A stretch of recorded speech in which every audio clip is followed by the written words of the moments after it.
Sag mal irgendetwas zum Test. Hallo! Okidoki. Dong! Und herzlich willkommen zur 43. Ausgabe von Swissinfo. Hier wieder mal mit dem Martin. Und da ist übrigens ein ganz tolles Gaming-Video von uns verlinkt. Oder je nachdem, falls die Swissinfo ein bisschen früher wie sie Video kommt, wird es irgendwann verlinkt sein. Oder ich poste es einfach auf Twitter oder sonst wo irgendwie. Aber schaut auf jeden Fall mit Martin seinem Kanal vorbei, der unten verlinkt ist. Und jetzt kommen wir langsam endlich zu den ersten Themen. Nein, zum Intro. Hallo!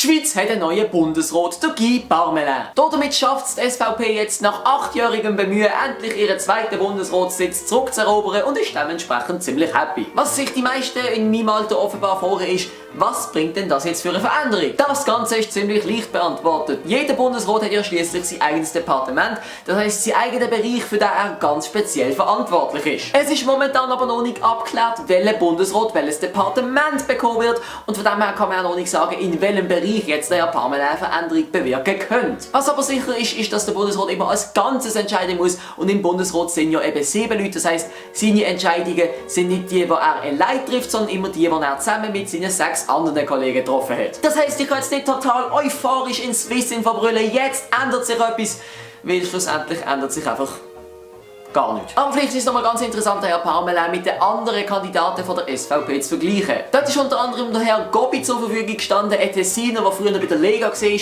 eine Partei, die noch rechter wie die SVP ist. Das gibt's. Und dann gibt's noch den Herr Aschi aus dem Kanton Zug. Warum bin ich jetzt aber mit der Wahl vom Herrn Parmelin zufrieden?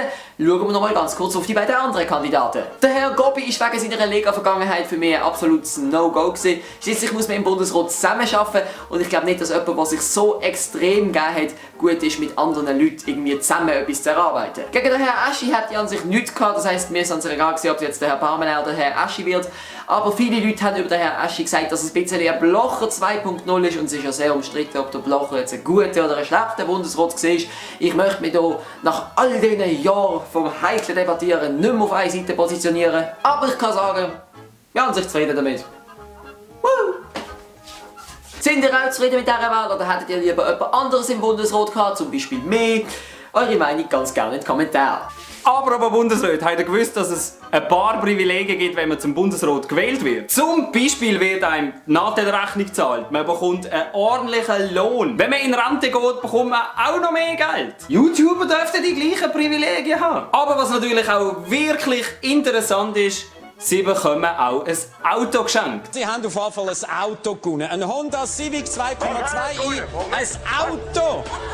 Der Lionel und ich sind natürlich jetzt riesig gespannt, was für ein Auto der neue Bundesrat Parmelin wird aussuchen. Wird es ein Ferrari oder wird es vielleicht ein Smart? Wir wissen es nicht. Was haltet ihr davon, dass man als Bundesrat nicht nur ein Auto geschenkt bekommt, sondern zusätzlich zum Beispiel auch noch ein GA 1. Klasse? Schreibt eure Meinung jetzt in die Kommentare rein.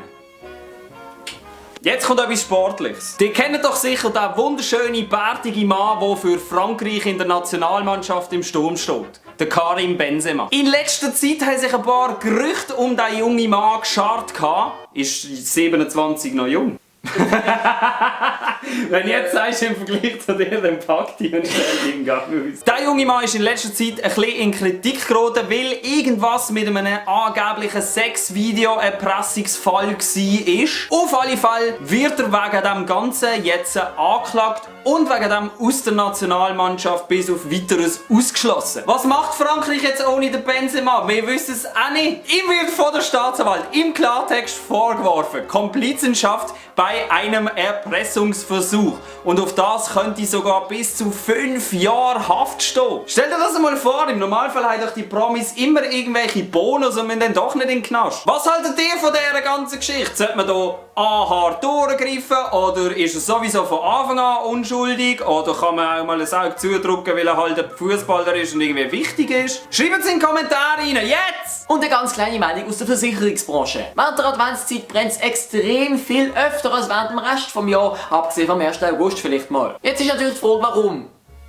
Das ist eine sehr blöde Frage. Gewisse Versicherungen überlegen sich jetzt sogar, ob man diese Art von Brand aus der normalen Brandschutzversicherung rausnehmen sollte und dafür noch ein bisschen mehr verlangen sollte. Jetzt ist die Frage, was meint ihr zu dieser ganzen Sache? Wollt ihr mehr bezahlen, für dass ihr dann auch für die Kerzen versichert sind? Oder findet ihr, nein, das ist doch sowieso inklusive?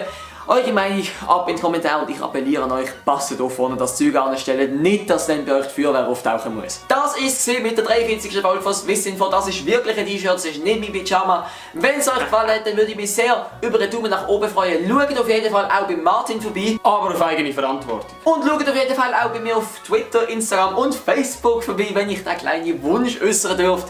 Und ansonsten, tschüss! Tschüss!